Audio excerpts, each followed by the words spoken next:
All right, Shabbos, say good morning. Let us begin Afreilichen Purim.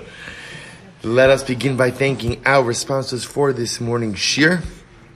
To thank our TALMUD TORAH sponsors for the month of Adar Beis. To thank Leah Sol for dedicating all of the shir and drushos this month in honor of all of those who worked so hard to make such a beautiful groundbreaking.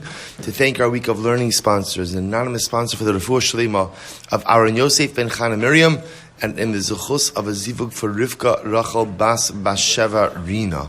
And to thank Naftali Baila Langer for dedicating the shiurim this week as a zechus for refuah sheleimah for Rachel, Aster, Feygã. We hope that in the merit of our TALMUD TORAH, all of those who require refuah will have them together with Kol Cholei Yisrael. All of the neshamas will have an aliyah, and the families a nechama. And also with that, let us begin. We have a beautiful daf ahead of us today. Again, I want to apologize for the speed in which we finished up yesterday's daf. But good news is there's still more Yevamos. So you shouldn't think that I ran through the last part of Yevamos. Still a little bit more. I left a little bit for today. So today's daf is daf Yud. We are picking up second line down from the top. Rav Ada Karichno Kameid Rav Kahana Amr Mishmei Rava Liolam Islay L'Rabbi Hani Klali. So remember again, we did it quickly, but Lamaisa on Testament days 9b, so Rabbi Chia went ahead and explained that in order to be included in the Mishnah, so there was a series of different principles, a series of different rules that we saw. So the Gemara, originally we posited that Rebbe does not hold of those rules. Now the Gemara wants to suggest that no, indeed Rebbe does hold of those rules. The Gemara says, "V'hachi ka'amrle," and this is ultimately again what he means to say. Imo anusas aviv bechada mishkachas lo, bitarti lo kamishkachas lo. So listen to this. If you have a situation, remember the following situation. Imo anusas aviv, which is the case of his mother who was violated by his father. And I remember again, we saw this case yesterday, and I apologize. I actually meant to copy a picture and to send it out, but it's actually not a complicated case. If you imagine like this, Yaakov goes ahead and violates Leah. Leah has a son, and they have a son as a result of that event, named Ruvain. Okay? Ruvain also happens to have a paternal brother from Yaakov named Shimon. Ruvain has a brother named Shimon. Yaakov dies, Yaakov the father dies, and now what happens? Interestingly enough, so Shimon goes ahead and ends up marrying Leah. Right? So, who's, remember again, not at all related to Shimon. And remember, paskening like Rabbi Yehuda, that anusas aviv, a woman violated by one's father, not in the context of marriage, ultimately again has no prohibition to the son. Now Shimon passes away childless. It turns out that That Ruvain's mother falls to him for yibum. Okay, so again, one more time. Well, actually, we'll see it in the Gemara. So the Gemara says as follows: Imo anusas aviv bechada mishkachas la betarti lo kamishkachas la. So let's listen to this. The case of one's mother, where a child was the result of a violation, or when I say violation, I mean rape. Right? So that case ultimately, again, how does that result in a yibum situation? That could either satisfy one of the rules of Rabbi Chia or both of them. Watch it. So we'll say, I'm going to spell this out. It's actually going to make an incredible amount of sense. So the Gemara says as follows. See, Yaakov, so the Gemara says, B'tar to mishkachas la. Yaakov beis achayos anos, achosish yevimta mishkachas la, ha'asura lazeh mutares lazeh lo mishkachas la. So we'll say, now listen to this. Okay, so let me frame. I really apologize for not putting a picture on. You have a picture on the article, right? So okay, so through this, somebody could scan it and even just. Well, if everybody has an article, you see it over there. So we'll say. So again, if you have the following situation where a man violated two sisters, okay, each of those acts yields a son. So we'll just call it sister A, sister B. Yaakov violates the two sisters. Two sisters, right? As a result, they have two sons, Ruvain and Shimon. Now remember, again, on both sides, Ruvain and Shimon share the same father, different mothers. Now what happens? So now something interesting happens, which is that halacha l'maisa, imagine Ruvain and Shimon each marry the sister that's, well, like this. So now what ends up happening? Reuven and Shimon, now each, well, actually let's see it in Rashi. Okay, I'm sorry. You know what? Maybe you'll just take a picture and send it. That way I could go off the... So take a look. Rashi says, I Yaakov shte achayos anos, v'yoldolo achos Levi, va'achos Yehuda. So ultimately, again, as a result of these two acts of violation, he has two sons. Right? One from each of these women, one from each of these sisters. One is Yehuda Achas Levi Achas Yehuda, V'nosa Ruvain Anusas Aviv, Imo Shel Levi. Reuven goes ahead and marries the woman violated by his father, who was the mother of Levi. V'Shimon Nasa Anusas Aviv, Imo Shel Yehuda. And ultimately, what ends up happening? And Shimon ends up marrying the woman violated by his father, who was the mother of Yehuda. So in a situation like this, halacha l'maisa, what ends up happening? When these women fall for Yibum, before Levi and Yehuda, ultimately, again, we have a situation. The Gemara says, of what? We have Beizachayos, so Achos Shiyedin to Mishkachasla. So these will be cases where the two women are sisters to each other, but ultimately, again, Ha'asur Lazem Mutaras Lazeh Lo Mishkachasla. Rabbi say, neither of these women are permitted to either of the surviving brothers. Why is that? Because each woman is the sister of the other's mother. Each woman, right, each of the other women, one of the women is the mother, and one of the other women is the sister of the mother. So halacha l'maisa, again, there's no possibility to do yibum in that situation as well, and it only complies with 2 out of the 3 criteria. V'i beis nachrios anas, and if it's a case where, we'll call him Yaakov, went ahead and violated 2 unrelated women, then ha'asura lazeh, Muteres lezemesh kachasla. Then ultimately, again, you'll have a situation where the one who is mutter to this one is ultimately again permitted to the other one. Achos shiyivim talomesh kachasla. But because they're not sisters, you don't have a scenario where the Yevama is also the sister. Okay, well, so all the Gemara is just pointing out over here is, even if Rebbe goes ahead and holds of Rabbi Chia, ultimately, again, the case of Imo Anusas Aviv, at most will satisfy 2 of the, one of the criteria, but not 2 of the criteria. Okay? Ravashi Amar the Olam Lesle the Rebbe Hani Klali. So Ravashi says, in reality, Rebbe does not hold of these principles. Ubeplukta Kamari. And ultimately, this is subject to machlokas. So remember again, Beplukta Kamari, let's go back for just a moment. Remember how this whole discussion started? Simple answer is no. I don't remember how the discussion started. Let's say, but remember, right? We do know how the discussion started at the bottom of TALMUD Aleph 9a. Remember again, the Gemara wanted to suggest, why are you only including 15 cases in the Mishnah? There is a 16th case. There's a 16th case. What's the 16th case? Remember again, the Gemara wanted to suggest that ultimately, again, good morning, Greg. It's good to see you. Right. So the Gemara says, so what's the 16th case? The 16th case the Gemara wanted to suggest was the Anusas Aviv. Right? Anusas Aviv. Imo Anusas Aviv, where one's mother was the son. Again, that case was a simpler case. Father violates a woman, right? Yaakov goes ahead and violates Leah. They have a son, Reuven. Reuven happens to have another paternal brother, Shimon. Right? So ultimately, again, what ends up happening? Father dies, Shimon ends up marrying Leah. Now remember, I'm going to both say, that's a whole machlokes if that's possible. Because what does that have to do with? We know that there's a prohibition to marry a father's wife. The shaila is, does that prohibition devolve upon a woman whom the father has violated? Right? Or do we say, no, it's only in the context, it's only a wife that a son is not permitted to marry. But if the father had relations with her, either consensually or not, that's not called the wife, and therefore there's no prohibition upon the son. Going with the approach that a son is permitted to marry a woman who was violated by his father, now what ends up happening is something very interesting, which is Shimon, who's Yaakov's other son, marries the woman who Yaakov violated, who also is the mother of Reuven.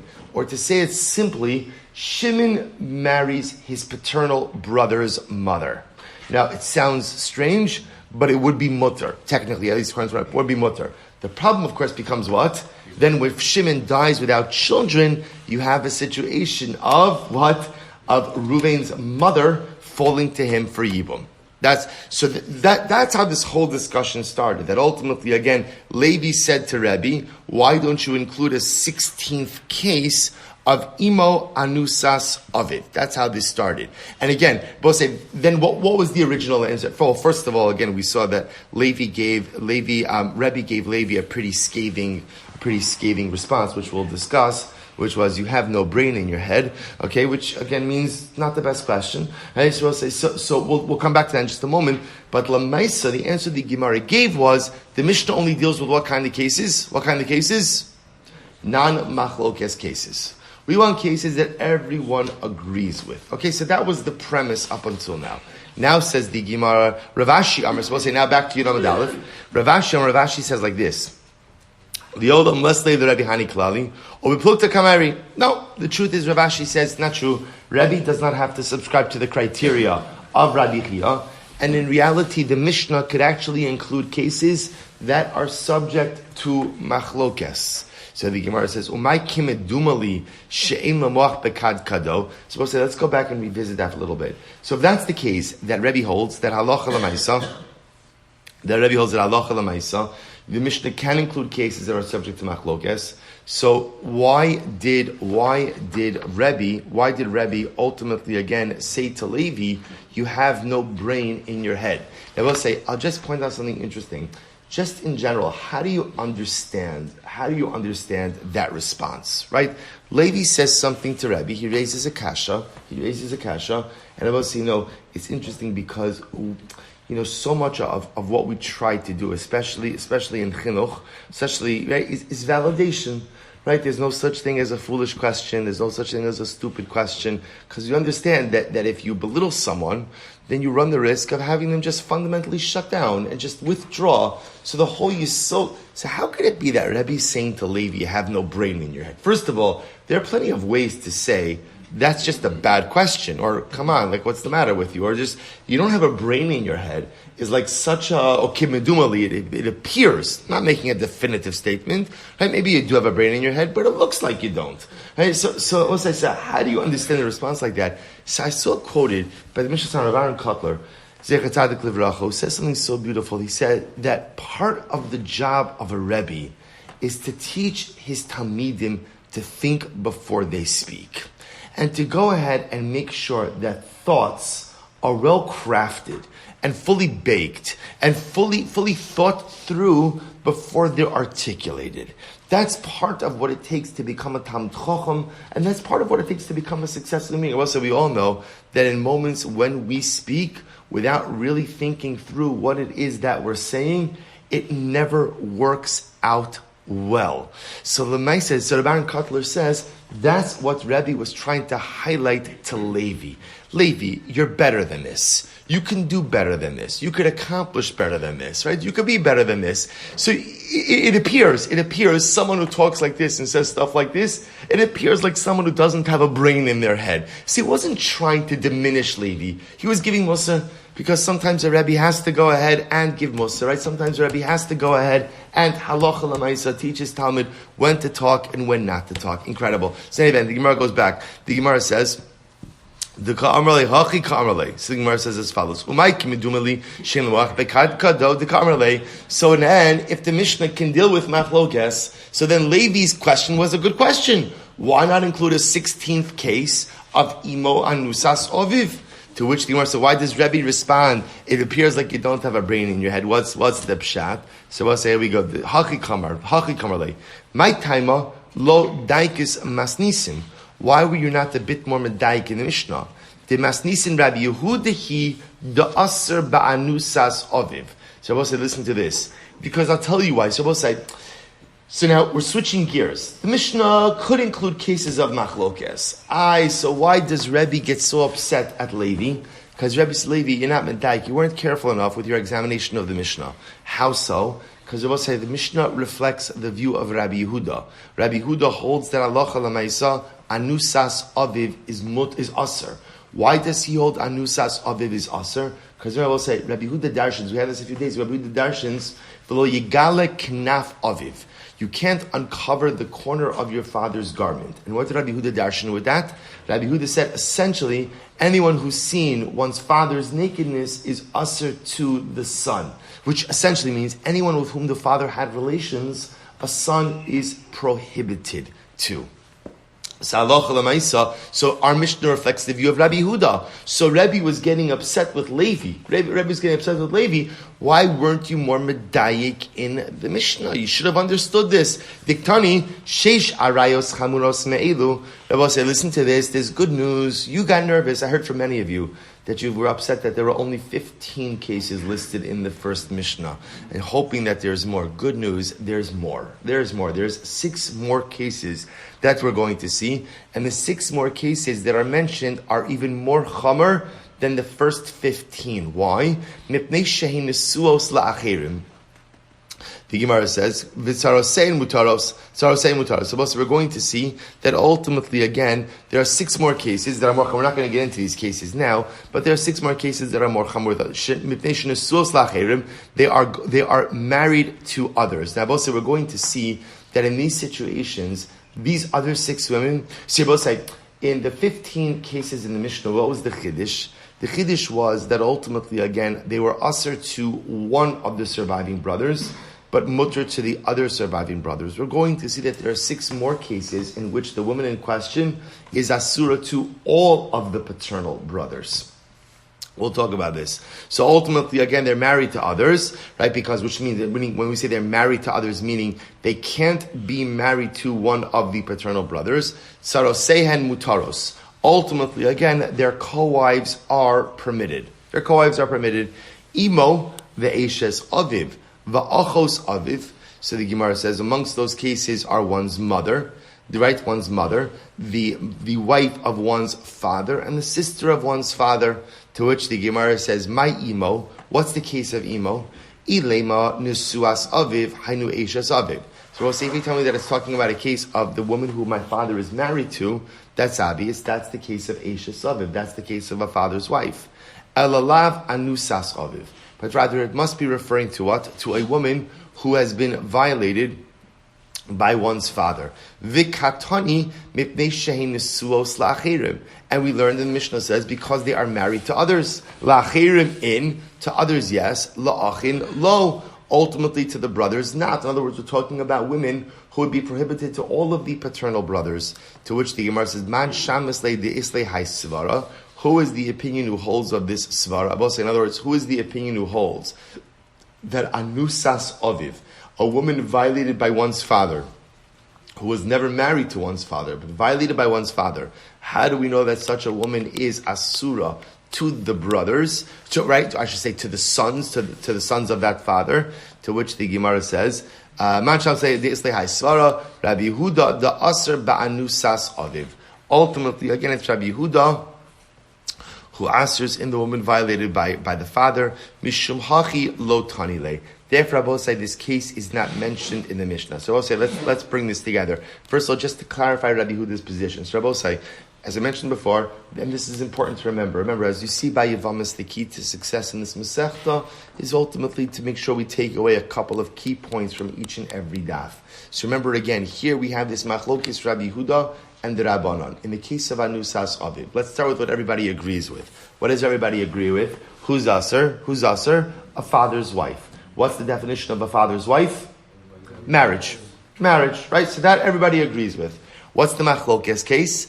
A woman who the father violates. And by the way, it's not just a din in violation. It's a din in what? Any relations. Anyone who the father had relations with outside of a marital context. So is a son prohibited to that woman or not? So the Rabbanan say no. The din of Ishes Aviv is only a din in marriage. Rabbi Huda says yes, because again the pasuk v'lo yigale knaf Aviv, he may not uncover the corner of his father's garment, which ultimately again teaches us any woman with whom the father had relations is usher to the son. That's okay. That's the piece of information. Let's go back. Levi says to Rebbe, why doesn't the Mishnah include a 16th case? A 16th case. What's the great 16th case? Imo anusas aviv. One more time. Yaakov violates Leah. They have a son, Reuven. Reuven has a paternal brother, Shimon. Yaakov dies. Leah, right, is unmarried. Leah marries Shimon. Totally mutter, right? Because remember again, although Shimon is Yaakov's son, he has no relationship to Leah. So Shimon marries Leah. Fine. Shimon dies childless. Then what happens? Leah, the widow, falls to Yibum to Reuven. Only one problem. Who's Reuven? Her son. Right? Reuven is her son. That's the case of Imo Anusas Aviv. So Levi says, Rebbe, why not include that 16th case? To which Rebbe responds sharply, it appears like you have no brain in your head, right? So we thought, up until this point in time, we thought the whole reason why Rebbe was against this was because the Mishnah didn't include machlokes cases. The problem is, that's not true. To which the Gemara says, you're right. The reason why Rebbe responded sharply, the reason he responded sharply, Rav Aaron Kotler, was because Rebbe felt he had an achrayas to teach his Talmud. You have to think before you speak. I will say, by the way, this is an incredibly important lesson. Hashkacha brought this also, that we're learning this lesson on Purim. Right? Because Baruch Hashem, nichnas yayin yatsa sod. So sometimes when we drink a little bit, which is a mitzvah today, so the inhibitions are lowered, and sometimes we say things when we are in a state of full cognition, we know not to say. Right? But sometimes again, when the guard is lowered a little bit, we say stuff. You have to be very, very careful. A person always, no matter how much a person drinks, a person has to be in control of their koach hadibur. Because what makes me a human being, ultimately, again, is the ability to speak.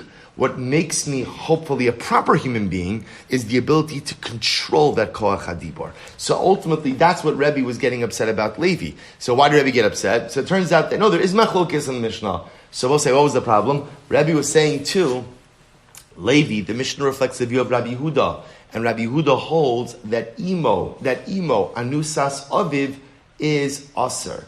If that's the case, I will say, if a woman violated by the father is aser to any of the sons, then what? Then a marriage to Shimon to begin with would have been impossible.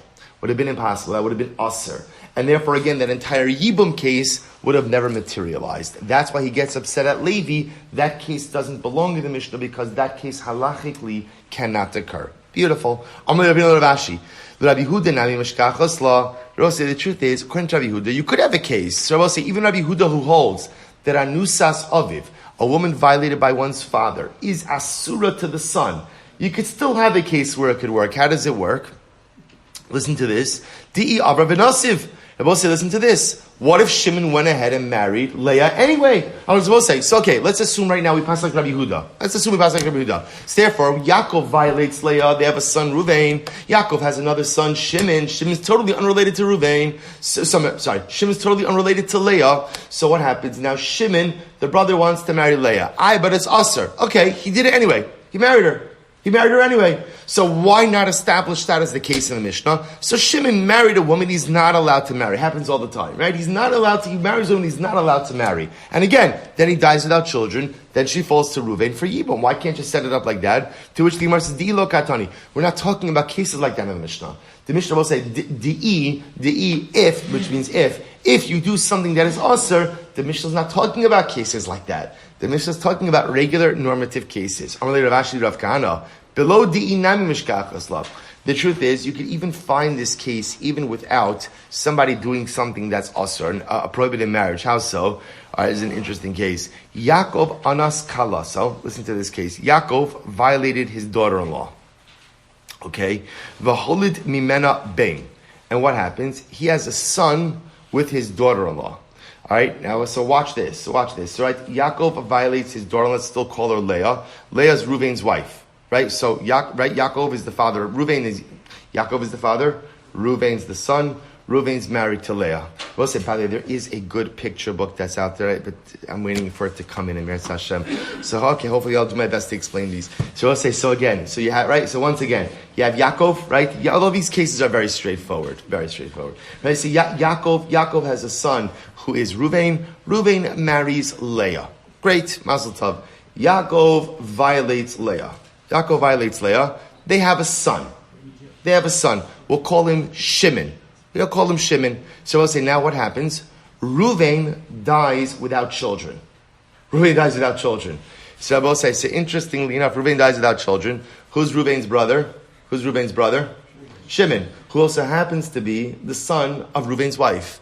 Right? So now what happens? When Reuven passes away without children, his wife Leah falls to Reuven's brother Shimon for Yibum. But of course Shimon can't do Yibum because Leah is his mother. So why not include that case as well? Why not include that case? So the Gemara, v'nafla kamei berei. So let's read it again. So the Gemara says, Yaakov anas kala, so Yaakov violated his daughter-in-law, v'holid mimena bain, and they have a son, umeis Reuven below banim, and then Reuven, the husband, dies without children. V'nafla la kamei berei, and Leah, the widow, falls to her husband's brother Shimon, who also happens to be her son. So obviously, Yibum is impossible in this situation. So migo di'ihi asira tsarasanami asira. Paul says it's a great case. I mean, it's not a great case, which I understand like halachically. It's a great case. Right? So at the end of the day, what happens? So Leah falls to Shimon for Yibum, because of course Shimon is the deceased man's brother, but also Shimon happens to be Leah's son. So therefore Yibum is impossible. Since Shimon can't do Yibum with Leah, he also can't do Yibum with Leah's co-wife. So again, great case. Why can't that be number 16? The Mishnah is only talking about siblings who come about as a result of permitted relationships, not about siblings that are created through illicit or prohibited relationships. So I will say, here you have a situation, while it is true that Reuven and Shimon are brothers, Reuven and Shimon's brotherhood, brother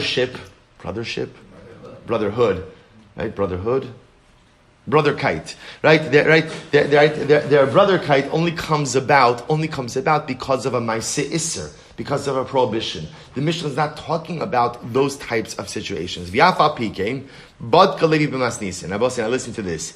Even though Levi got some pretty scathing musar from Rebbe regarding not including the 16th case, Levi himself compiled a list of cases, and he wrote us as the Tani Levi, Imo, Pamim potera sarasa, pamim eno potera sarasa. So Levi said sometimes one's mother could exempt the co-wife, and sometimes she doesn't exempt the co-wife. How so? Ketzad, here we go, we'll say, Haisa imo nisuas aviv, unis vinises la'achiv, me aviv, umes, zohi imo, she'ein poteres sarasa. So we'll say, listen to this case. So we'll say, this is fascinating, and actually the way you read it is a little bit different than the way we don't understand it. Listen to this. So we'll say, so Levi says like this, there are some times where halacha l'maisa, a mother could exempt co-wives, and sometimes she doesn't. How so? We'll say case number one. Let's go back to the first case we started with. Yaakov violates Leah. And I will say, then what happens? Or I should say differently. The truth is, actually, I take it back. This doesn't have to be even a case of violation. It could be the following case. Yaakov is married to Leah. They have a son, Reuven. Okay, let's say Yaakov dies. Leah's a widow.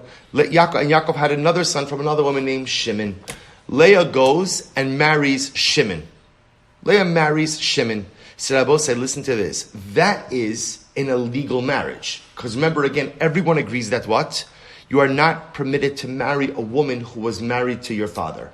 So Shimon goes ahead and engages in a forbidden marriage with his father's widow, not his mother. Remember, she's not related to Shimon at all.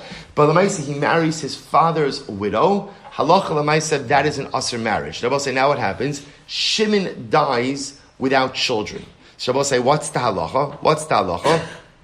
Ultimately, again, if Shimon had another wife, that wife would fall to Reuven, the brother, for Yibum, but of course the mother does not. Now, both say, in this context, this is actually a little bit of a different case, because this is Yibum resulting from an illegal marriage. And what Levi is saying is, when you have an illegal marriage, there is no Yibum obligation which is triggered. This is going to be our next fascinating sugya. Take a look at Rashi over here. Rashi says, Haisi imo nasuas ava v'nises la'achav umeis lo tafsi kiddushin ba shareishes ab bekares v'amrina lakaman ein kiddushin tovsin b'chai v'krises divrei hakol hilchach kishameis rosh hazeh lo naflo lo zu liyibum lifnei bina delav eishes ach havi We'll say this is fascinating. We're going to see this case. Essentially, what's happening over here, we'll say, if you can imagine, is as follows: Shimon, who is Yaakov's son, marries Yaakov's widow. But Shimon also has another wife, right? He also married Rachel. So he married Leah, his father's widow. He's also married to Rachel. Then I will say, everyone agrees that marrying your father's wife is asr. In fact, or your father's, widow is a chiv kares. Is a chiv kares. So I will say, now Shimon engaged in an illegal relationship. We're going to see, anytime you engage in an illegal relationship, depending on the extent of the illegality, there is no yibum obligation that's triggered. So now Shimon dies without children. So there's no, Reuven now is a surviving brother. He has no obligation of yibum vis-a-vis Leah, both because Leah is his wife, Leah is his mother, but even more than that, because the marriage between Leah and Shimon was illegal. But because that marriage was illegal, interestingly enough, it doesn't impact Shimon's marriage to Rachel, right, who was the co-wife. Which now means, interestingly enough, that Reuven, the surviving brother, could go ahead and do yibum with Rachel, Shimon's other wife. Or to say it a little bit differently, an erva only disqualifies her co-wife when they are in a legal marriage. But when the erva is in an illegal marriage, she does not disqualify her co-wife from yibum. Again, we're going to get into the mechanics of this in just a moment. But we'll say, Amadeus, Haisa imo anusas aviv. But I will say, if you had a case where ultimately, again, Yaakov violated Leah, and there was no marriage there, v'niseis la'achiv, and then Leah goes to marry Shimon, Yaakov's other son, totally unrelated to her, umeis, and then I will say, what happens? Shimon now is married to Leah, his father's widow, and he also happens to have another wife, Rachel. Now Shimon dies without children. Zohi ima shabase. Now what happens in this case? Now two women fall to Reuven for yibum. Who are the two women? Rachel and Leah. Now remember again, Leah is Reuven's mother. Rachel is the co-wife. This is a case. Zohi imo shepoteres sarasa. Incredible. I will say this is the case of a mother who exempts her co-wife. Now I will say, you see, it's fascinating. So essentially, what we're saying is like this. You could have the same halachic construct of ultimately, again, a paternal brother, right? The paternal brother being married to his brother's biological mother. Right? So Lamaisa, that's the case over here. Shimon is married to Reuven's mother. Shimon's married to Reuven's mother. So we'll say, so the shayla is, and now in both cases, Shimon has two wives, Leah and Rachel. Leah is his brother Reuven's mother. Rachel, unrelated. Shimon dies without children. So we'll say, so now the shayla is, what's the yibum scenario for Reuven, the surviving brother? And interestingly, we'll say, what does it depend on? It depends on the nature of the relationship one generation up between Yaakov, the father, and Leah. If Yaakov was married to Leah, then ultimately, again, it's Eishes Aviv. Shimon was never permitted to marry his father's widow. It's an illegal marriage, in which case, again, then when Shimon dies childless, even though, right, so now he has Leah, who's his father's widow, and Rachel, another wife. So ultimately, because it's an illegal marriage, Yibum never occurs. There's no Yibum scenario between Leah and Reuven, in which case, Reuven is free to go ahead and do Yibum with who? With Rachel, the other wife.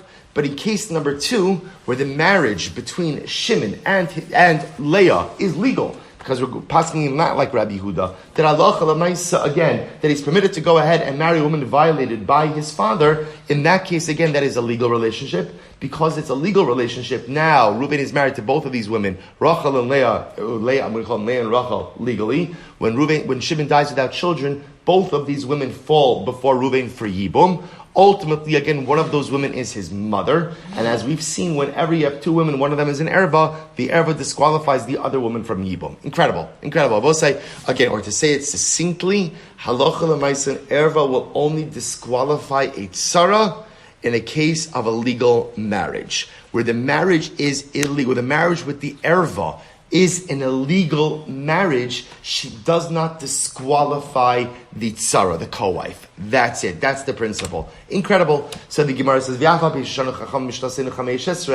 and Levi says, even though in our Mishnah we only quoted 15 cases, yesh lanu lahosif sheish esrei. There's a 16th case, kegon zu. Shkoyach Levi. Levi did good. I will say, right, this is solid. This is absolutely solid. It makes a lot of sense. There is a 16th case. And I will say, now, to be clear, the reason Rabbi didn't like the 16th case is because if you hold the Mishnah reflects the view of Rabbi Yehuda says it doesn't matter if Yaakov, the father, violated the woman or was married to the woman. Either way, there's an Isser of Eshes Aviv regardless, in which case this whole discussion never gets off the ground. But if you don't hold like Rabbi Yehuda, you can make a distinction between a case of a woman violated by the father versus a woman married to the father. Levi clearly does, therefore he includes a 16th case in the Mishnah. Incredible. Amar Rish Lakish Rabbi Yochanan LeLevi the Amar Dei Nami Katani. So it's according to Levi, who says that the Mishnah could potentially include cases even of illegal relationships. Lisni acholitz liyavimto v'chazer v'kidsha umeis below barim. We'll say great case. Why don't we include another case? We'll say what's the additional case? Here's the additional case. Halacha l'maisa. Right? Let's just take a typical case. Remember, I'll say like a good old case. Just brothers, right? And Shimon dies without children. I mean, it's not a good old case. It's like no complicated marriages over here, right? Shimon dies without children, and now Reuven has to do yibum with Shimon's widow.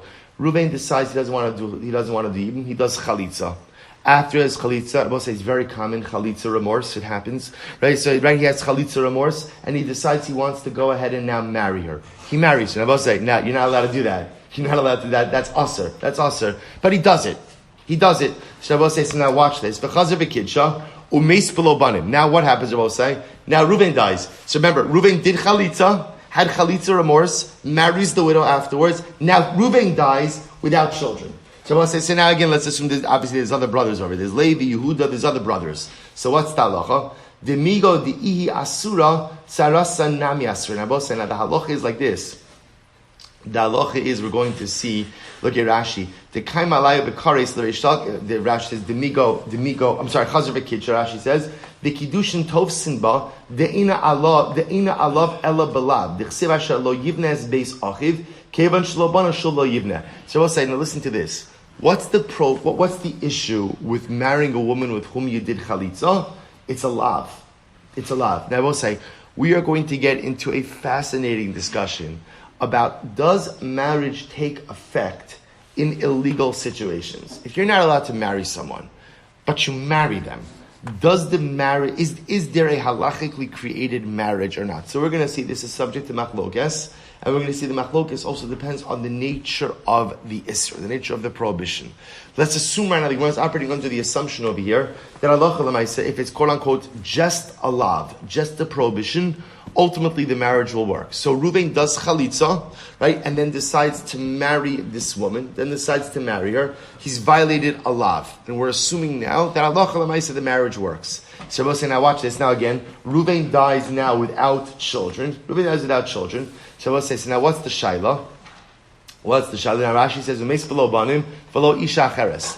Now, when Reuven passes away, Reuven also has a second wife. So now there's two wives. There's the chalutza that he remarried, and now there's also the co-wife. So we'll say, so what's the halacha over here? So we say, Demigo di'ihi asura, sarasa nami asira. Since ultimately, again, the widow, who originally was subject to chalitza, since she is going to be asura to all the brothers, therefore her tzara, her co-wife, is also asura. Look at Rashi. Demigo dihi asura, to kaima alaya bekares. L'reish lagish tamar lakama. So we'll say, we don't know why this is yet, but halacha l'maisa, the Gemara is presupposing that when Reuven does chalitza, and then remarries this woman, ultimately again, and then dies, there is no chi of yibum for this woman. Since this was an illegal marriage, right, to remarry the chalutza, so therefore again, there's no yibum scenario. And once there's no yibum obligation, it also exempts who? It also exempts the co-wife. Amar lei, so the Gemara says, so we'll say, so why not include this case? This is a good 16th case, right? Reuven does chalitza, remarries the chalutza, then dies, ultimately again, salacha l'maisa, because the brothers can't marry the chalutza, they also can't marry the co-wife. Why not include this case? Amar lefi she'ena b'tzaras tzara. So Rabbi say, interestingly enough, because that particular case is not subject to tzaras tzara. Rabbi, remember again the case of tzaras tzara, we saw that in the Mishnah. That's ultimately again if the co-wife then goes ahead and marries one of the other brothers. So ultimately, again, we'll call it that erva stigma, or that erva impact follows her into that secondary marriage as well. This case is not subject to tzara. We'll see why that is in just a little bit. So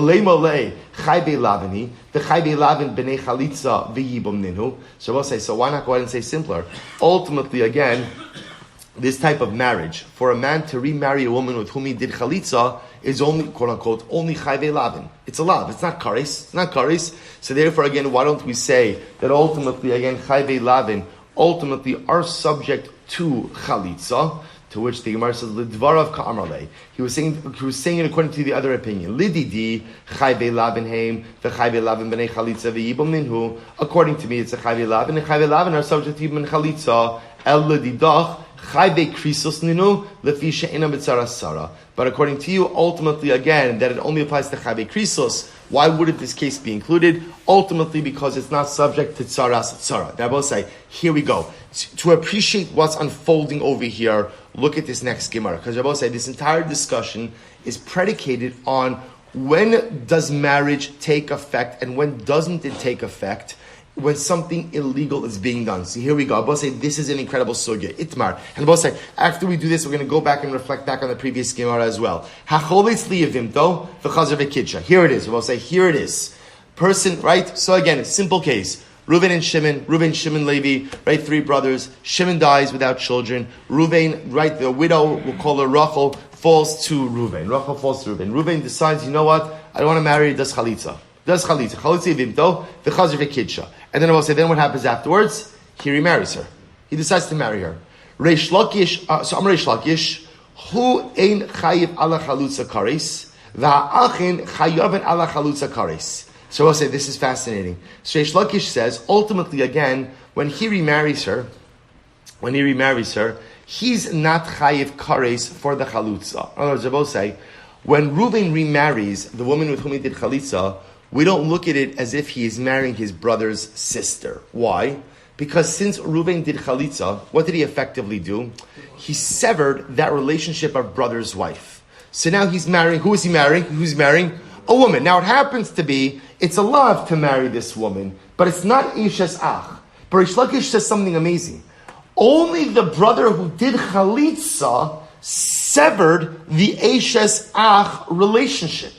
Every other brother who didn't do chalitza still has an Isra Eshes Ach. Wild. And therefore, again, if any of the other brothers were to now go marry her, that would be an Isra Kares. Ala tzara, and if there was a co-wife, right, if the deceased brother had a co-wife, Beinhu ben achirim chayav ala tzara kares. Everyone is chayav kares on the tzara, on the co-wife. Right, I will say, because since no chalitza was done on the co-wife at all, she still retains the Eshes Ach designation. Rabbi Yochanan says, Beinhu uben achin einon chayavin lo ala chalusa kares v'lo ala tzara kares. So we'll say, Rabbi Yochanan disagrees. Rabbi Yochanan says, no. Once chalitza is done, I will say, what does chalitza do? Chalitza fundamentally removes what?